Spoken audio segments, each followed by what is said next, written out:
Dans un petit village perdu, loin des grandes villes, vivait une jeune fille appelée Saphira. Elle était orpheline depuis qu'elle était toute petite, ses parents étant morts dans des circonstances étranges que personne n'expliquait. Sans famille pour s'occuper d'elle, elle grandit seule, rejetée par tout le monde. Le village était entouré de forêts épaisses et des champs secs, un endroit rude où les habitants vivaient simplement. Mais ils étaient très superstitieux et n'aimaient pas ceux qui sortaient du lot. Saphira, avec ses vêtements abîmés, ses cheveux en désordre et son air fragile, leur semblait bizarre. Ils disaient qu'elle portait malheur, qu'elle était une sorte de malédiction pour le village. Personne ne voulait l'aider ou lui parler. Les enfants se moquaient d'elle, les adultes la regardaient de haut. Elle dormait souvent dehors, dans le froid, et mangeait ce qu'elle trouvait. Pourtant, même si elle souffrait, Saphira ne se plaignait pas. Elle avait appris à vivre avec cette solitude, mais au fond d'elle, elle rêvait d'un jour meilleur, d'une vie où on ne la détesterait pas. Les problèmes de Saphira commencèrent très tôt, quand elle était encore une enfant. Au village, les gens aimaient raconter des histoires pour expliquer ce qu'ils ne comprenaient pas. Quand une vache tombait malade, quand la pluie ne venait pas ou quand un orage cassait des toits, ils cherchaient quelqu'un à blâmer. Saphira, toute seule et différente, devint leur cible. Une vieille femme du village fut la première à dire qu'elle était une sorcière. Elle raconta que Saphira avait un regard étrange, qu'elle parlait parfois toute seule, et que sa naissance avait coïncidé avec une mauvaise récolte. Ces paroles se répandirent vite. Bientôt, tout le monde y croyait, même sans preuve. Les villageois inventaient des histoires, Saphira jetait des sorts, elle parlait aux esprits, elle faisait tomber la maladie sur eux. Pourtant, elle n'avait jamais fait de mal à personne. Elle passait ses journées à chercher de quoi manger, pas à préparer des potions ou des malédictions. Mais la vérité n'intéressait personne. Ils avaient peur d'elle, et cette peur les rendait méchants. Quand elle passait près d'eux, ils faisaient des signes pour se protéger, comme si elle allait leur lancer un sort. Les mères interdisaient à leurs enfants de jouer avec elle, disant qu'elle était dangereuse. Saphira entendait tout ça. Elle voyait les regards pleins de haine et les doigts pointés sur elle. Ça lui faisait mal, mais elle ne pouvait rien y faire. Elle n'avait pas d'amis pour la défendre, pas de famille pour dire que c'était faux. Alors, elle baissait la tête et continuait son chemin. Parfois, elle se demandait pourquoi on la détestait autant. Était-ce parce qu'elle était seule? Parce qu'elle n'avait rien? Elle ne comprenait pas, mais elle apprit à vivre avec ces accusations. Au fond, elle savait qu'elle n'était pas une sorcière. Elle n'avait aucun pouvoir, sauf celui de supporter la douleur. Mais les villageois ne voulaient pas voir qui elle était vraiment. Pour eux, elle était un problème, une ombre qu'ils pouvaient accuser à chaque malheur. Cette injustice la suivait partout, comme une marque sur sa peau. Pourtant, même dans ces moments sombres, Saphira gardait un petit espoir. Elle se disait qu'un jour, peut-être, quelqu'un verrait la vérité et lui donnerait une chance. La vie de Saphira était dure, très dure. Sans maison ni argent, elle devait se débrouiller seule pour survivre. Chaque matin, elle se levait avec le soleil et marchait jusqu'au marché du village. Là, elle mendiait, tendant les mains pour demander un peu de pain ou des légumes abîmés. Mais les gens la repoussaient souvent. « Va-t'en, sorcière !» criait-il. Parfois, elle trouvait des restes par terre, des fruits pourris ou des morceaux de pain dur, et c'était tout ce qu'elle mangeait. Quand elle ne mendiait pas, elle travaillait. Les villageois lui donnaient des tâches que personne ne voulait faire. Elle nettoyait les étables pleines de boue et de fumier, portant des seaux lourds jusqu'à en avoir mal au dos. Elle allait chercher de l'eau au puits, loin du village, sous un soleil brûlant ou une pluie froide.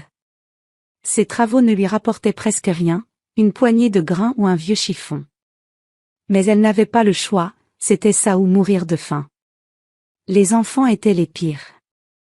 Ils la suivaient en bande, riant et criant des insultes. Saphira la sorcière, Saphira la maudite, chantait-il. Parfois, ils lançaient des pierres ou de la terre sur elle. Elle essayait de les ignorer, mais ça faisait mal. Les femmes, elles, ne disaient rien, mais leur regard parlait pour elle. Elle la fixait avec mépris, comme si elle était sale ou dangereuse. Les hommes, eux, faisaient comme si elle n'existait pas. Ils passaient à côté d'elle sans un mot, sans un regard. Saphira vivait dans la peur et la honte. Elle dormait où elle pouvait, sous un arbre, dans une grange abandonnée, ou près d'un mur pour se protéger du vent. La nuit, elle écoutait les bruits des animaux et tremblait de froid. Mais elle ne pleurait presque jamais. Elle avait appris à cacher ses larmes, à être forte malgré tout. Elle savait que personne ne viendrait l'aider, alors elle continuait, jour après jour. Pourtant, au fond de son cœur, elle portait un rêve.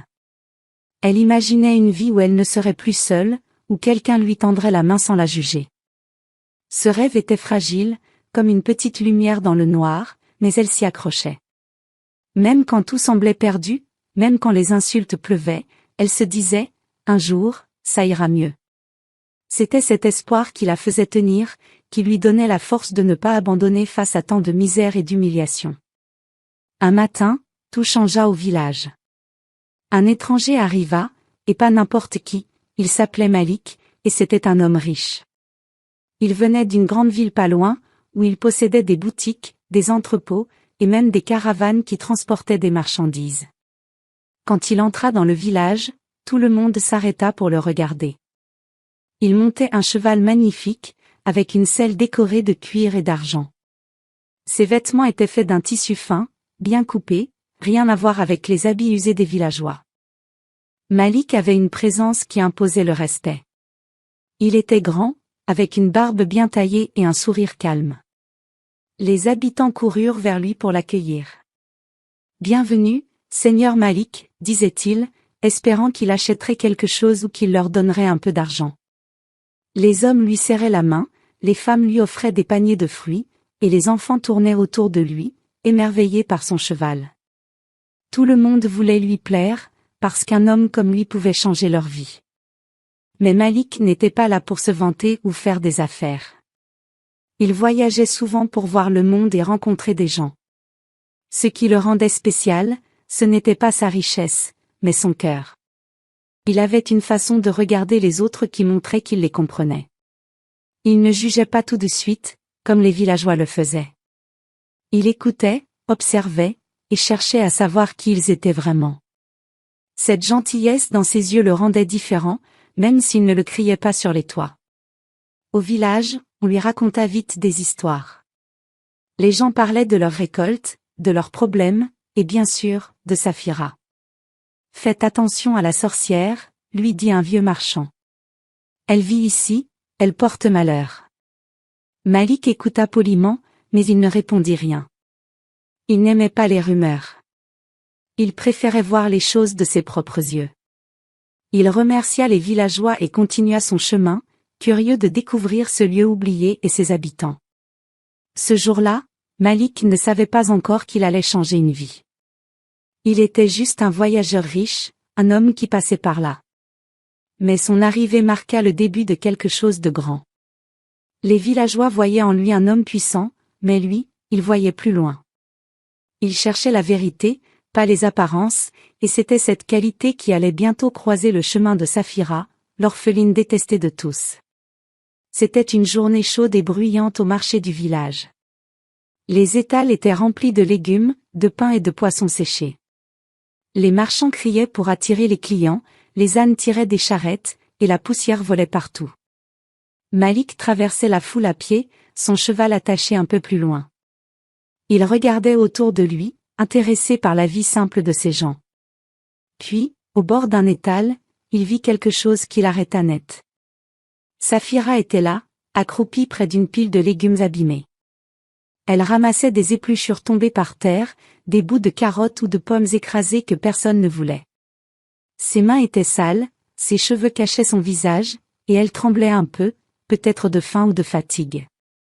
Elle portait une robe déchirée, tachée de boue, et ses pieds nus étaient noirs de poussière. Elle ne parlait à personne, concentrée sur sa tâche, comme si elle voulait disparaître. Malik la fixa un moment. Il voyait des dizaines de gens autour d'elle, mais personne ne la regardait. Il passait à côté comme si elle n'existait pas. Ça le toucha. Il sentit une tristesse dans sa poitrine, un mélange de peine et de colère contre cette injustice. Sans réfléchir, il s'approcha d'elle. La foule continuait de bouger, mais lui, il n'avait plus d'yeux que pour cette fille oubliée. « Suis-moi » dit-il doucement. Saphira leva la tête, surprise. Elle ne savait pas qui il était, mais son ton n'était pas méchant. Il sortit de son sac un panier qu'il avait acheté plus tôt, du pain frais, des pommes rouges et un morceau de fromage.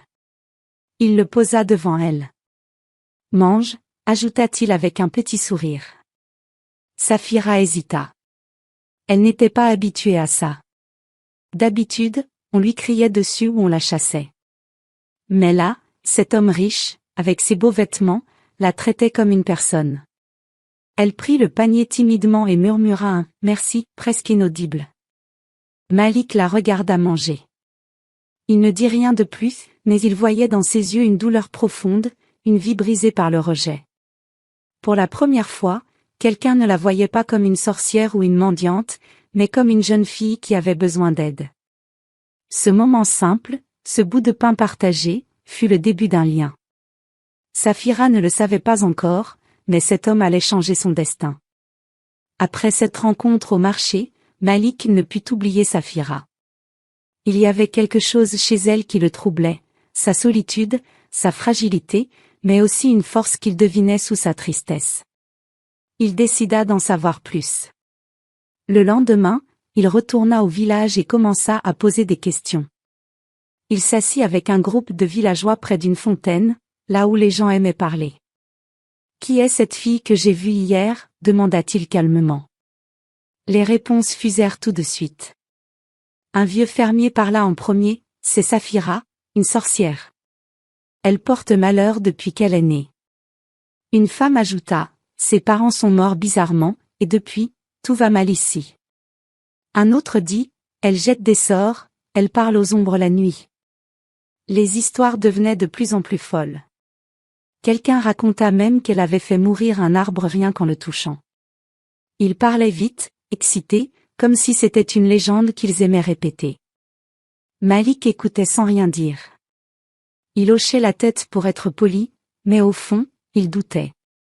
Ces récits étaient trop gros, trop pleins de peur et pas assez de faits. Il avait vu Saphira de près, une fille maigre, affamée, qui ramassait des restes. Elle n'avait pas l'air d'une sorcière puissante. Il demanda, « Qu'est-ce qu'elle a fait exactement ?» Les villageois se regardèrent, un peu gênés. « Ben, elle est là, et les problèmes arrivent, » répondit un homme. Ça ne suffisait pas à Malik. Plus tard, il alla voir une vieille femme qui vivait à l'écart. Elle était moins bavarde, mais plus honnête. « Saphira ?» Une pauvre gamine, dit-elle. Elle a perdu ses parents, et les gens ont eu peur d'elle. Ils ont inventé le reste.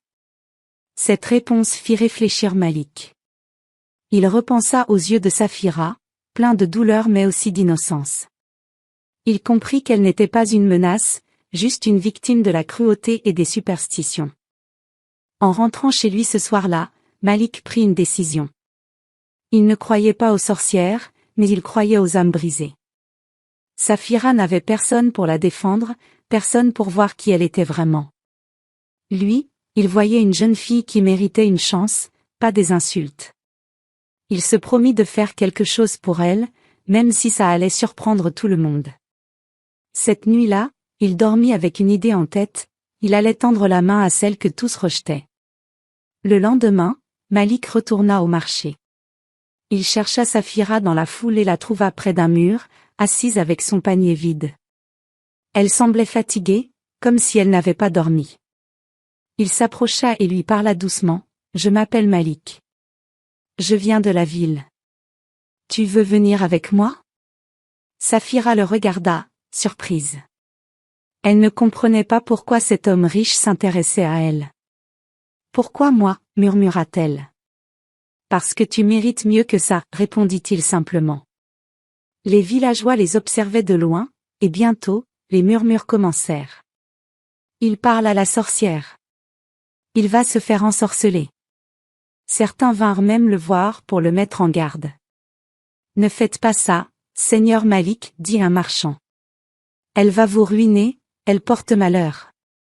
Une femme ajouta, vous êtes riche, pourquoi vous embêtez avec elle? Mais Malik ne les écouta pas. Il avait décidé, il ne laisserait pas Safira dans cette misère. Elle hésita longtemps. Partir avec un inconnu, c'était risqué. Et si c'était un piège? Mais en regardant Malik, elle vit quelque chose dans ses yeux, de la bonté, pas de la pitié. Elle n'avait rien à perdre, alors elle hocha la tête. D'accord, dit-elle faiblement. Malik sourit et l'aida à se lever. Il la guida jusqu'à son cheval, et ils quittèrent le village sous les regards choqués des habitants. En arrivant en ville, Malik lui montra une petite maison près de la sienne. Tu vivras ici, dit-il. Il lui donna des vêtements neufs, une robe bleue simple mais propre et lui fit apporter un repas chaud, du poulet, du riz et des fruits. Safira n'avait jamais mangé quelque chose d'aussi bon. Elle le remercia encore et encore, mais Malik secoua la tête. Ce n'est pas de la charité. Je crois en toi. Il ajouta qu'il l'inscrirait à une école pour qu'elle apprenne à lire et écrire. Pour Safira, c'était comme un rêve. Elle avait toujours vécu dans la peur et la faim, et maintenant, cet homme lui offrait une nouvelle vie. Elle ne comprenait pas pourquoi il faisait ça, mais elle était reconnaissante. Malik, lui, savait qu'il prenait un risque. Les gens allaient parler, juger, mais il s'en moquait. Il voyait en Safira une personne, pas une sorcière, et il voulait lui donner la chance que le village lui avait refusée. Ce jour-là, il planta une graine d'espoir dans son cœur. La nouvelle du départ de Safira avec Malik se répandit vite, comme un feu dans une forêt sèche. Au village, les gens n'en revenaient pas qu'il l'a prise avec lui, criait-il. Le riche Malik est tombé dans son piège. Ils étaient sûrs qu'elle l'avait ensorcelé, qu'elle utilisait des pouvoirs maléfiques pour le manipuler. Certains disaient qu'il perdrait tout son argent, d'autres qu'il mourrait bientôt. Ils se réunissaient le soir pour en parler, chacun ajoutant une histoire plus folle que la précédente. En ville, les rumeurs arrivèrent aussi. Les amis de Malik, des marchands et des notables, le regardaient bizarrement. « Pourquoi tu t'occupes de cette fille ?» lui demanda un de ses associés. « Elle vient d'un village de paysans, et on dit qu'elle est maudite. » Une femme riche ricana. « Tu es trop gentil, Malik, elle va te ruiner. » Même ses serviteurs chuchotaient entre eux, se demandant si leur maître avait perdu la tête. Tout le monde le prévenait, Safira était un danger, un poison déguisé en mendiante. Mais Malik ne se laissait pas impressionner. Quand on lui parlait des rumeurs, il haussait les épaules. « Laissez-les parler, disait-il. » Il savait que les gens aimaient juger sans savoir. Il passait du temps avec Safira, l'aidant à s'installer dans sa nouvelle vie. Chaque jour, il découvrait quelque chose de nouveau chez elle, sa curiosité quand elle regardait un livre, sa timidité qui cachait une intelligence vive, ou sa gratitude sincère pour chaque petite chose. Ce qui avait commencé comme un geste de bonté changeait peu à peu. Malik ne voyait plus Safira comme une pauvre fille à sauver. Il voyait une personne avec un cœur pur, une force qu'elle ignorait elle-même. Il aimait parler avec elle, écouter ses pensées simples mais profondes. Les critiques des autres ne l'atteignaient pas, parce qu'il savait qu'il avait raison de lui faire confiance. Safira, elle, entendait parfois ces rumeurs. Les servantes de Malik la regardaient de travers, et elle se sentait mal. « Et s'ils ont raison ?» se demandait-elle. « Et si je lui porte vraiment malheur ?» Mais quand elle en parlait à Malik, il riait doucement. « Le malheur, c'est eux qui le créent avec leurs paroles, disait-il. Toi, tu es une lumière, pas une malédiction. » Ces mots la rassuraient, et elle commençait à croire qu'elle pouvait être plus que ce que le village avait dit d'elle. Entre eux, un lien grandissait, fait de respect et d'une tendresse qui surprenait même Malik. En ville, Safira commença une nouvelle vie, loin des insultes et de la faim. Malik tint sa promesse, il l'inscrivit dans une petite école où des professeurs enseignaient aux adultes qui n'avaient jamais appris. Au début, Safira avait peur. Elle ne savait ni lire ni écrire, et elle craignait de ne pas y arriver. Mais les professeurs étaient patients. Ils lui montrèrent comment tenir une plume, traçait des lettres, et bientôt, elle écrivit son nom pour la première fois. Elle sourit, fière d'elle. Elle passait des heures à étudier. Les livres devinrent ses amis. Elle lisait des histoires de héros, des leçons sur le monde, et même des poèmes qui lui donnaient envie de rêver. Plus elle apprenait, plus elle changeait. Elle posait des questions, réfléchissait, et découvrait qu'elle était capable de comprendre des choses compliquées. Malik venait parfois la voir à l'école. Il était impressionné par ses progrès et lui apportait des cahiers neufs ou des friandises pour l'encourager. Physiquement, elle changeait aussi. Fini les vêtements déchirés et les cheveux en bataille. Malik lui acheta des robes simples mais jolies, souvent bleues ou blanches, qui mettaient en valeur sa peau claire. Elle mangeait bien maintenant du pain frais, de la viande, des légumes et son corps devint plus fort. Ses joues creuses disparurent, et ses yeux, autrefois ternes, brillaient d'une nouvelle lumière. Elle marchait droite, avec une élégance naturelle qu'elle ne soupçonnait pas avant. Les gens en ville commencèrent à la remarquer. « Qui est cette femme avec Malik ?» demandait-il. Certains la trouvaient belle, d'autres étaient curieux de son passé. Safira, elle, se sentait encore un peu perdue. Elle n'était plus la mendiante du village, mais elle ne savait pas encore qui elle devenait. Quand elle se regardait dans un miroir, elle avait du mal à se reconnaître.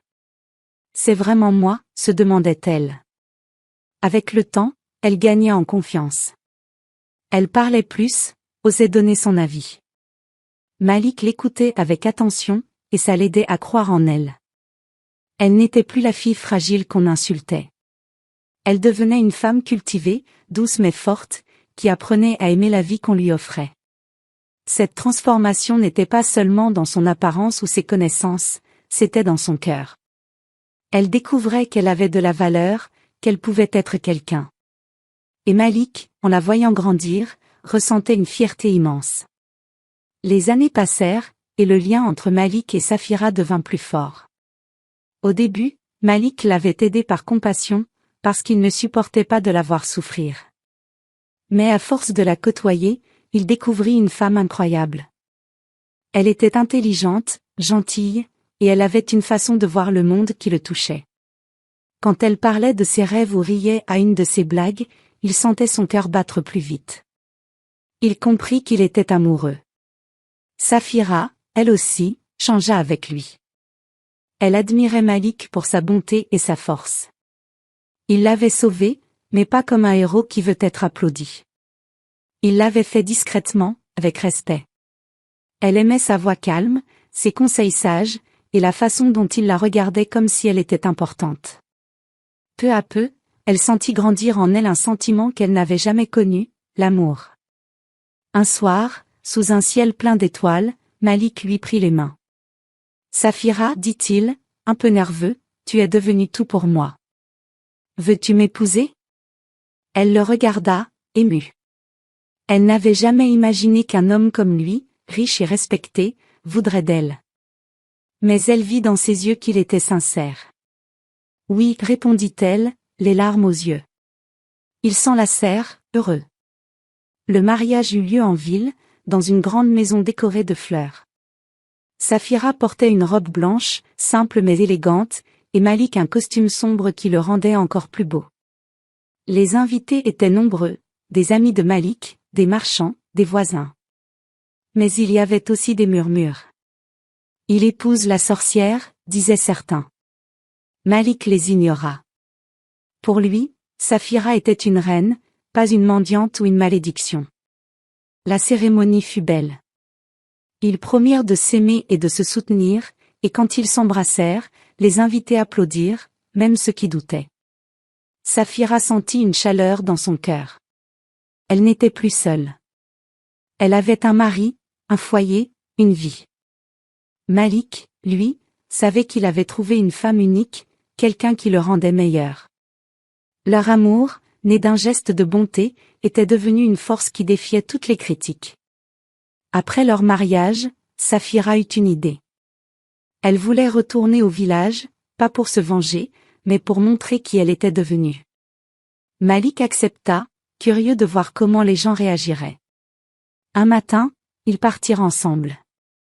Safira portait une robe verte, ses cheveux bien coiffés, et Malik chevauchait à ses côtés, fier d'elle. Quand ils entrèrent dans le village, les rues devinrent silencieuses. Tout le monde s'arrêta pour regarder. Les villageois n'en croyaient pas leurs yeux. Cette femme élégante, au bras d'un homme riche, était-ce vraiment Safira? Celle qu'ils avaient insultée, chassée, traitée de sorcière? Elle marchait avec assurance, le menton levé, mais sans arrogance. Elle salua poliment ceux qu'elle croisait. Certains baissèrent les yeux, gênés. Ils se souvenaient des pierres jetées, des mots méchants. Une vieille femme murmura, on s'est trompé sur elle. D'autres restèrent dans leur coin, refusant de l'admettre. C'est un sortilège, disaient-ils. Elle a envoûté Malik. Mais leur voix était faible, noyée par la vérité qu'ils voyaient. Safira n'était plus la fille tremblante qui mendiait. Elle était une dame, respectée et aimée. Malik parla aux habitants, leur disant qu'elle était sa femme, et qu'il était heureux. Ça les força à réfléchir. Safira ne chercha pas à leur reprocher quoi que ce soit. Elle avait pardonné, pas parce qu'ils le méritaient, mais pour sa propre paix. Elle s'arrêta devant la place du marché, là où elle ramassait des restes autrefois. « Je ne vous veux pas de mal, dit-elle doucement. J'espère que vous apprendrez à voir les autres autrement. » Ces mots touchèrent quelques cœurs, mais pas tous. Elle savait que certains ne changeraient jamais. Ce retour fut un triomphe, pas par la vengeance, mais par la dignité.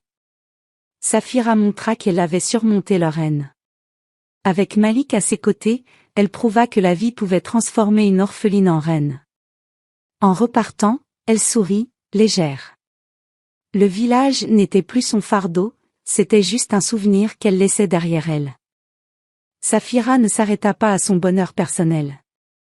Elle voulait faire quelque chose pour ceux qui souffraient comme elle autrefois. Avec Malik, elle décida de construire une école dans le village. Pas une école pour les riches, mais pour les orphelins, les enfants pauvres, ceux que personne ne regardait. Ils engagèrent des maçons, achetèrent du bois et des briques, et bientôt, un petit bâtiment vit le jour, avec des bancs, des livres et un toit solide. Elle devint professeure elle-même. Chaque jour, elle apprenait aux enfants à lire, écrire et compter. Mais elle leur enseignait aussi autre chose, à croire en eux, à ne pas écouter ceux qui les rabaissaient. Elle racontait son histoire, comment elle était passée de mendiante à femme respectée. « Vous êtes plus fort que vous ne le pensez, leur disait-elle. Les enfants l'écoutaient, les yeux brillants. Pour eux, elle était un modèle, une preuve que tout était possible. Les villageois virent l'école grandir. Certains envoyèrent leurs propres enfants, curieux de ce qu'elle faisait. D'autres restèrent méfiants, mais ils ne pouvaient pas nier le changement. Les rues étaient plus vivantes avec les rires des élèves. Safira et Malik donnaient aussi des vêtements et de la nourriture aux familles dans le besoin.